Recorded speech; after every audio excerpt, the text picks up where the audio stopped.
if you know how great our God is, if you've learned to trust in Him, I want you to sing this with us one more time. It's your breath in our lungs, so we pour out our praise. We pour out our praise. It's your breath in our lungs, so we pour out our praise to you only. It's your breath in our lungs, so we pour out our praise.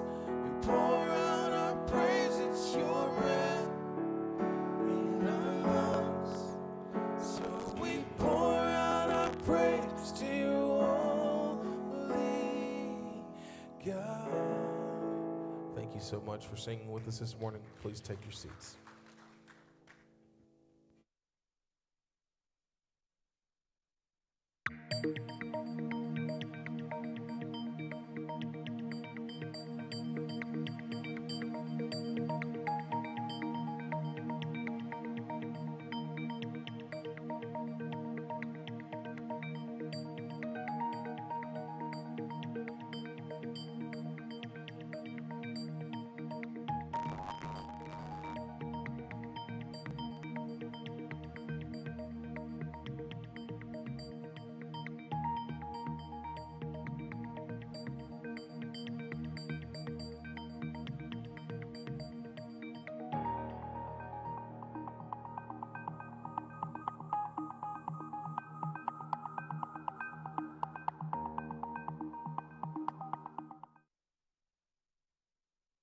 Here today.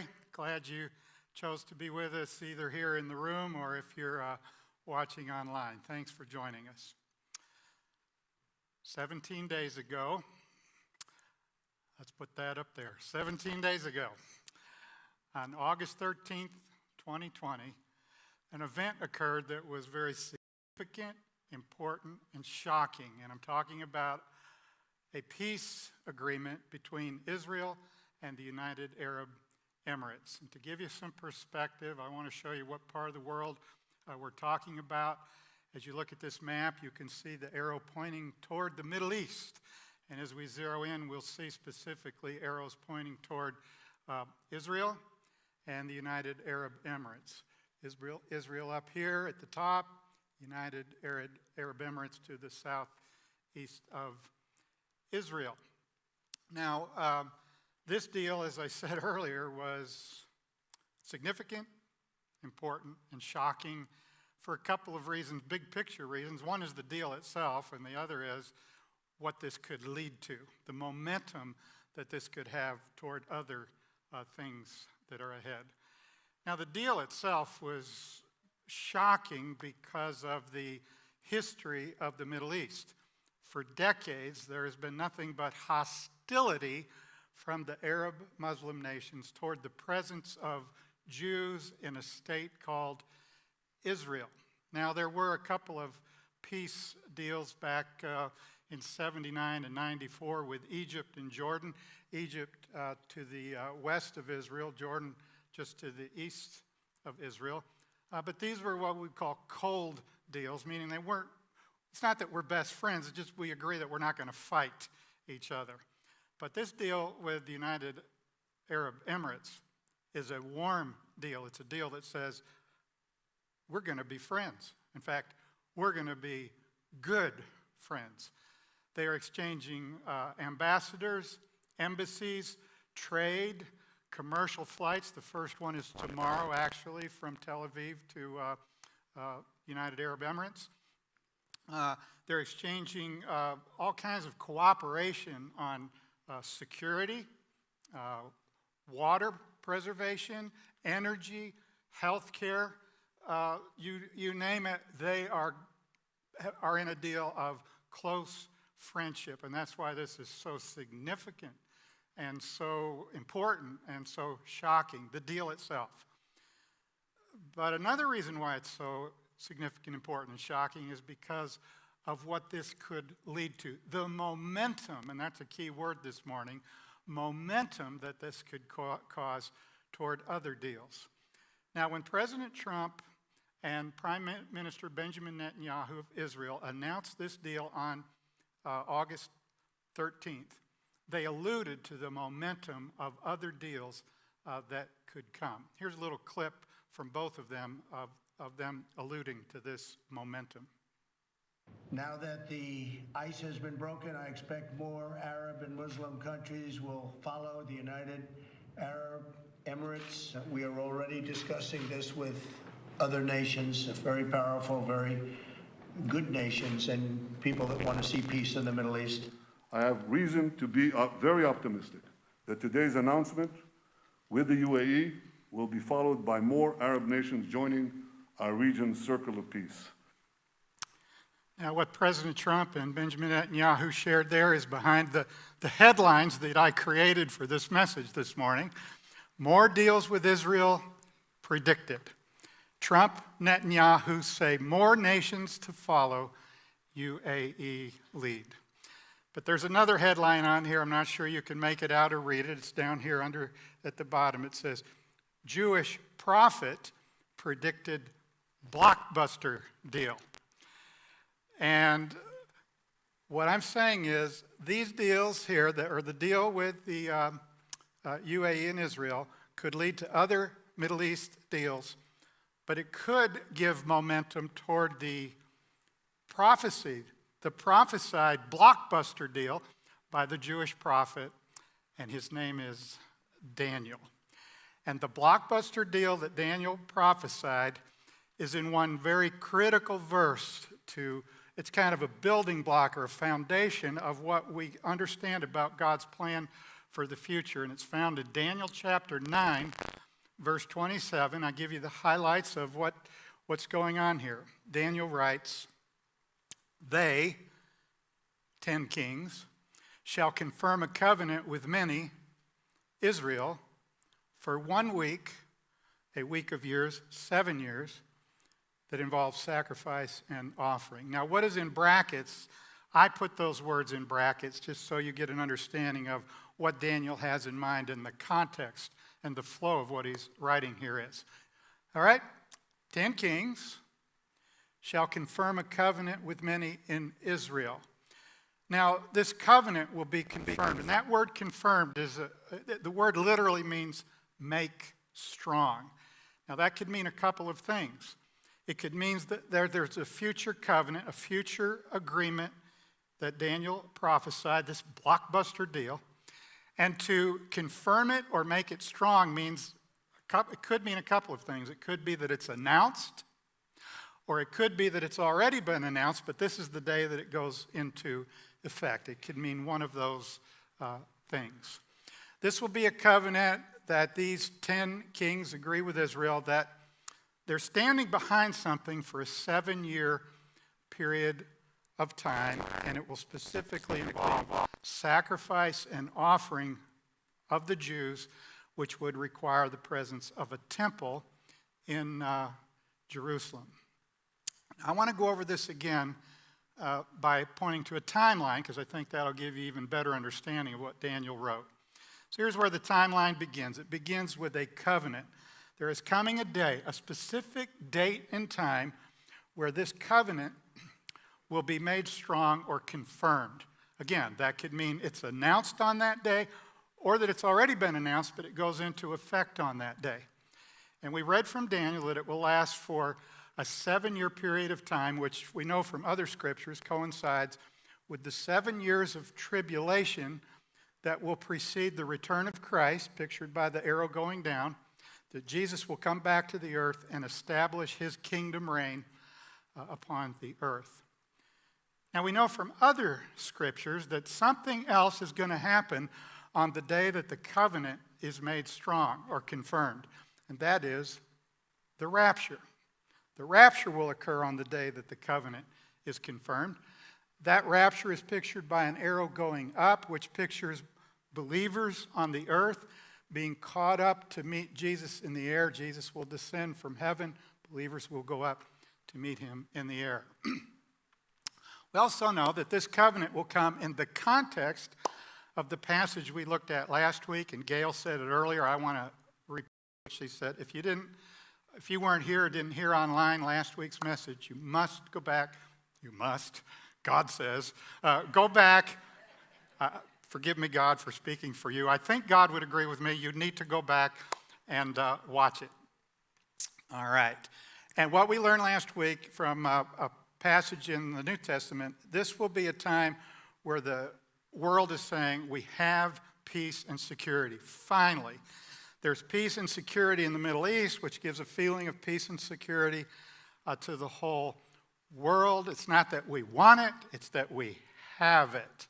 And this covenant will be confirmed in the context of the world saying we have peace and we have security. So let's go back with that timeline in mind. I'm going to read it again, and maybe it'll even make more sense to you than it did the first time we read it. They, 10 kings, shall confirm a covenant with many, Israel, for 1 week, a week of years, 7 years, that involves sacrifice and offering. Now, I especially want to now zero in on that last line.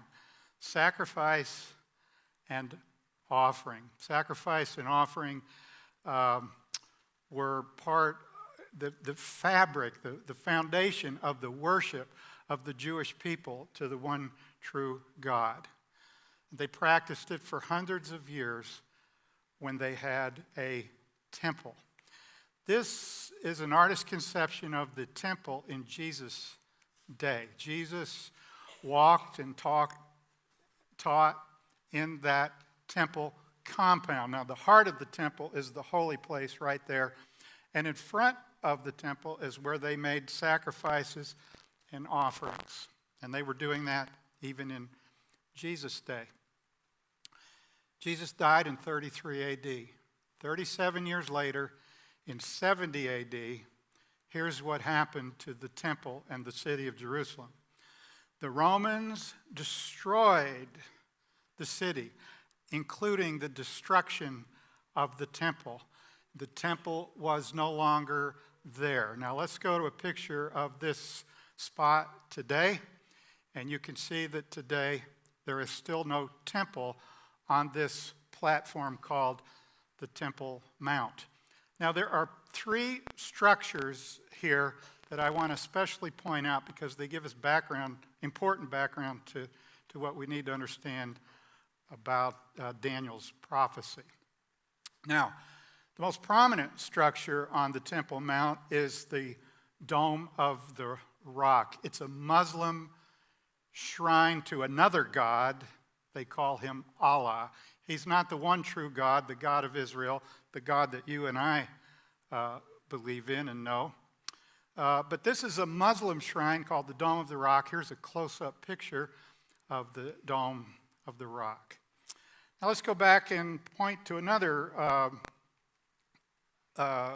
place here, and that's a mosque, a Muslim mosque called Al-Aqsa Mosque. And in this next picture, you see a close-up picture of the front or the entrance to the Al-Aqsa Mosque. Okay, a third structure that we want to point to is what's called the Western Wall or the Wailing Wall. It is not on top of the Temple Mount. It's a wall that was a retaining wall, still is, to the Temple Mount. Here's a close-up view of the Western Wall. And this is the holiest site to Jews today. They don't have a temple, but they go to a restraining wall and pray because it's the closest they can get or be to the place where the temple once stood. Now, having pointed out those 3 structures, I want to reiterate and emphasize to you what we see as we go back to the big picture of the Temple Mount. And that is, the most glaring thing about this scene is there is no temple. There is no temple, therefore no sacrifice, no offerings, and there hasn't been for well over 1900 years. But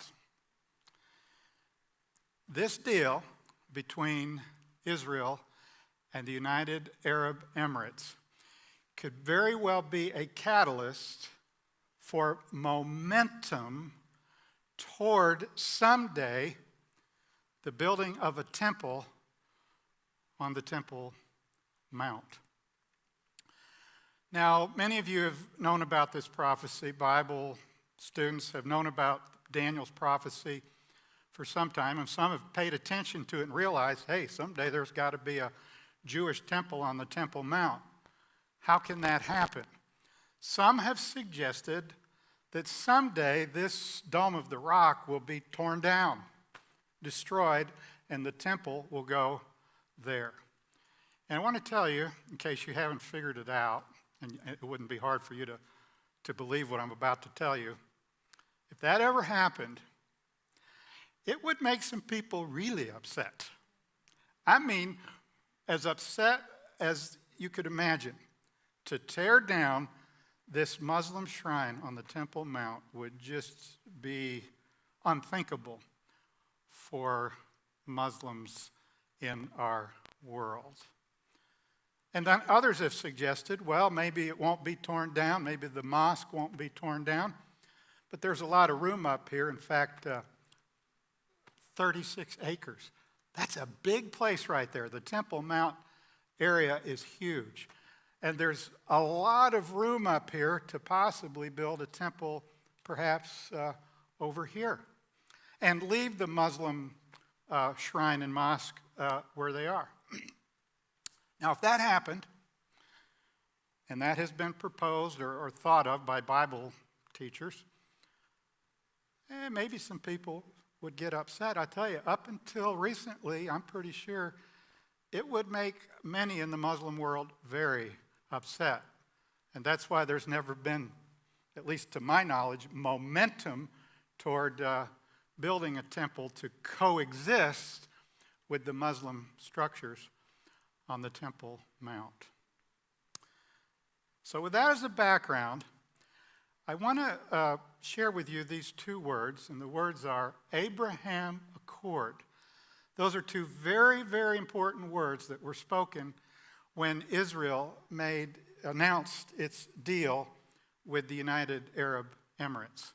President Trump, when he announced it, referred to this terminology, the Abraham Accord, because this was the name given to this accord by President Trump, Prime Minister Netanyahu, and the leader of the United Arab Emirates. They agreed that we're going to call this the Abraham Accord. And I want to share with you a clip in just a moment where President Trump calls on David Friedman, who is our United States ambassador to Israel, who was very involved in working out this peace agreement, where he calls upon David Friedman to explain, why did we name this the Abraham Accord? Listen closely to what Ambassador Friedman says about this. I'd like to ask our ambassador, David Friedman, to please explain why we're doing and calling it the Abraham Accord. David? Thank you, Mr. President, and congratulations to you on brokering this historic peace agreement. Abraham, as many of you know, was the father of all three great faiths. He's referred to as Abraham in the Christian faith, Ibrahim in the Muslim faith, and Abraham in the Jewish faith. And no person better symbolizes the potential for unity among all these three great faiths than Abraham, and that's why this accord has been given that name. Okay, hope you could make that out. The reason it was called Abraham Accord is because this accord is not talking about what is different about us as Jews and Muslims and Christians, but what we have in common. And what we have in common is Abraham. The Jews claim Abraham as their father. The Muslims claim Abraham as their father. Christians claim Abraham as their father. So the accord was built on Abraham and the common heritage that Jews, Muslims, and Christians have in Abraham. And this is significant to give momentum to a mentality that may lead toward the fulfillment of Daniel's prophecy, which I'll be talking even more about in these next few minutes. But first, I want to go back to the Temple Mount and point out the Al-Aqsa Mosque, because President Trump had something to say about the Al-Aqsa Mosque when the agreement between Israel and the UAE was announced. Listen, this is just real short, but listen to what he has to say. It's very significant. This deal will allow much greater access to Muslims from throughout the world to peacefully pray at the Al-Aqsa Mosque, which is a very special place for them. All right, so going back to the Al-Aqsa Mosque, why did this get brought up? Why was this so important? I'll tell you why. Because as you look at that arrow pointing to the Al-Aqsa Mosque, I want to tell you, the propaganda, and I'm going to call it propaganda because that's what it is. It is not true, but there has been propaganda for the last 53 years about the Al-Aqsa Mosque. Some in the Muslim world have promoted this propaganda that says the Al-Aqsa Mosque is under the siege of Israel and the Jewish people. They won't let Muslims in there to pray. They have stormed it and they have attacked it.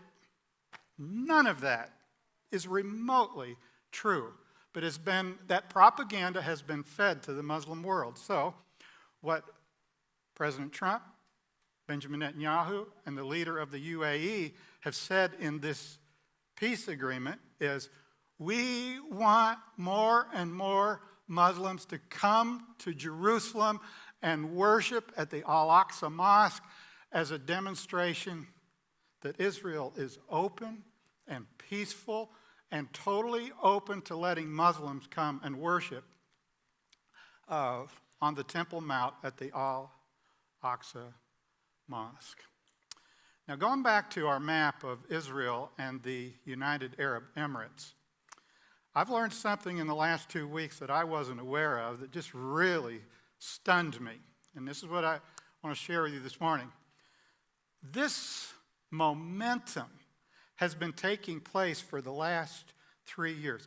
This momentum to an open understanding between Muslims and Jews in the Middle East over what they have in common, it's been building and it's come out of the United Arab Emirates. Because here's what's been happening the past few years.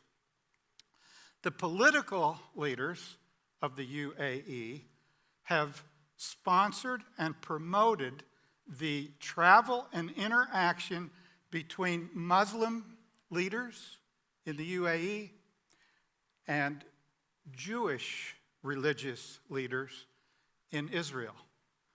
And they have said, you know, we've been hostile in a religious way about what divides us. Let's talk about what we have in a religious way that unites us. And these talks and this interaction has been going on for 3 years. And last September 21st, 2019, an announcement was made in the United Arab Emirates about a plan to build what you see in this next picture.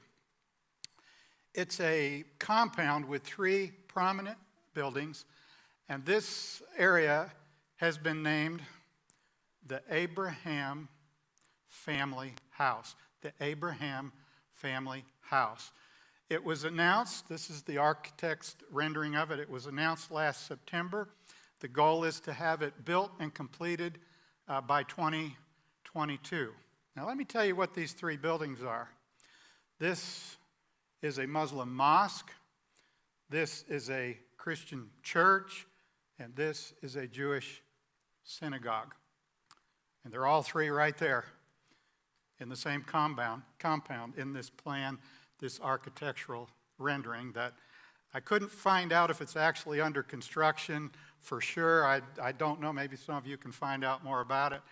But it certainly was announced and planned. It was in the news. I just missed it. But it surfaced in light of the new peace deal where I got a hold of it and said, wow, that's very significant. And I'll tell you why. There's a mentality that goes behind this. A mentality that says, the time for being hostile over religion, the time for fighting religious wars should stop, and this should be a symbol to all of us that we need to focus on what we have in common. And what we have in common, remember, this is called the Abraham family house. What we have in common is our common heritage in Abraham. Now, as you look at that, what's proposed to be built in the United Arab Emirates, in Abu Dhabi, if I didn't mention that earlier, I need to now. This is going to be built in the capital of the United Arab Emirates, in the city of Abu Dhabi. Picture that, and now go back with that thought in your mind to the Temple Mount.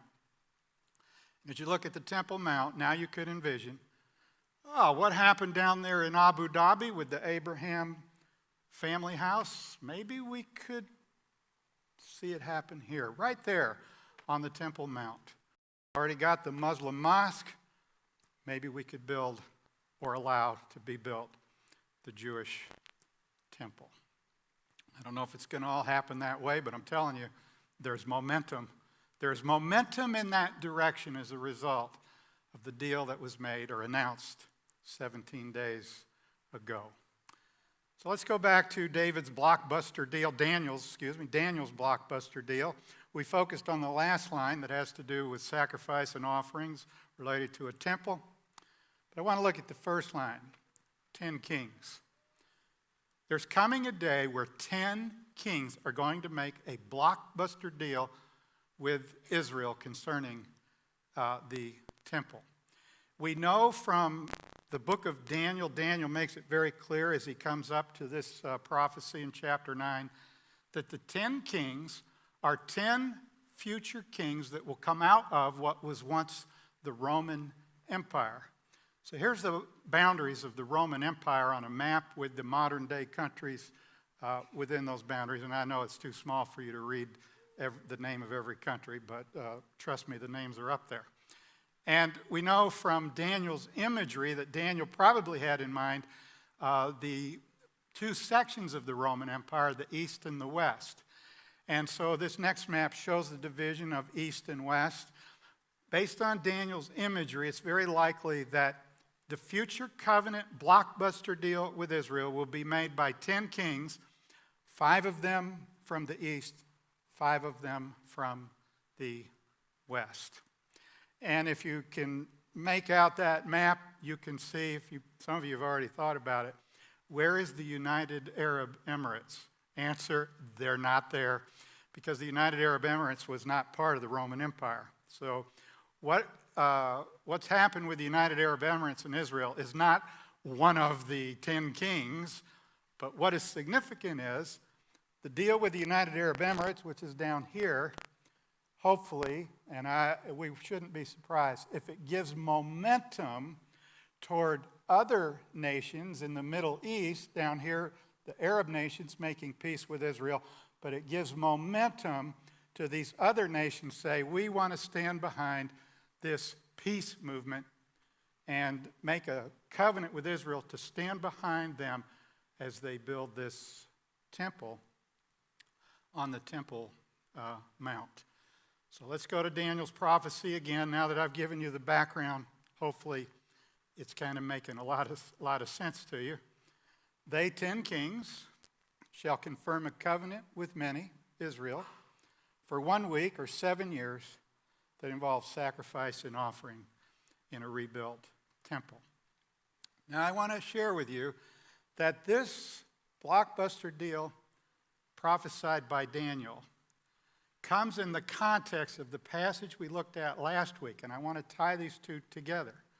Now, here's the passage we looked at last week, and it's found in 1 Thessalonians 5. While they're saying peace and security, then sudden destruction will come upon them. So let's think about that prophecy in light of our timeline. While they're saying peace and security, the world says we finally have peace and security, then sudden destruction comes, the beginning of the tribulation. It's going to come suddenly, and we're told in 2 other passages that the tribulation is going to begin with a war. The sudden destruction is a war. A war will break out on the very first day of the tribulation. What else is the very first day of the tribulation? The announcement or the putting into effect of the covenant to allow the rebuilding of a temple. How can you put those two together? It's not hard to figure out. While there will be many that will say, oh, we have peace and security, and isn't it great that there's going to be a temple on the Temple Mount? There are still going to be some that are sitting back and saying, not on our watch.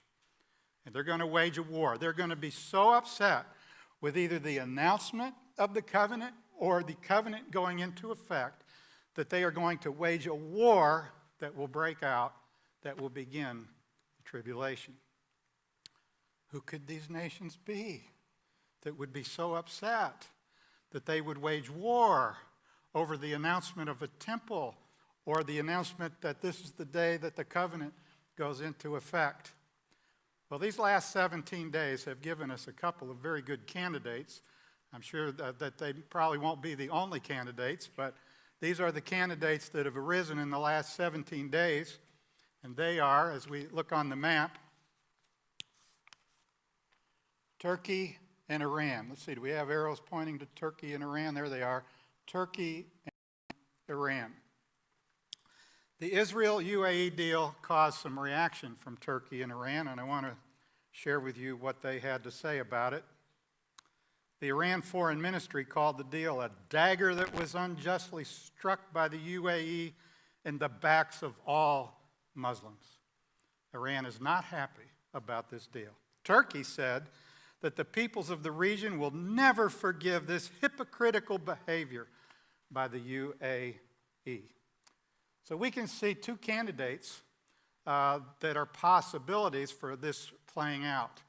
And as we go back to our timeline, we see what I shared with you earlier, that when the world is saying we have peace and security, there will be those that will be upset when the covenant goes into effect or is announced and will begin a war related to the covenant. And we can see the momentum not only toward peace and security, not only toward the covenant, but toward opposition once the covenant goes into effect. That's why I said in my headline this morning, and here it is again, that more deals with Israel are predicted. And the Jewish prophet predicted this Blockbuster deal. There's one more headline on here that I want to point out. I don't know if you can read it. What this means for you today. This is probably the most important headline up here. What does this mean for you and me today?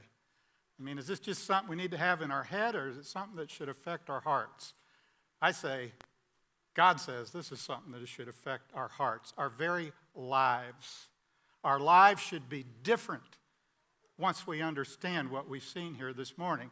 And I'll tell you why I say that. It's because of what Jesus said.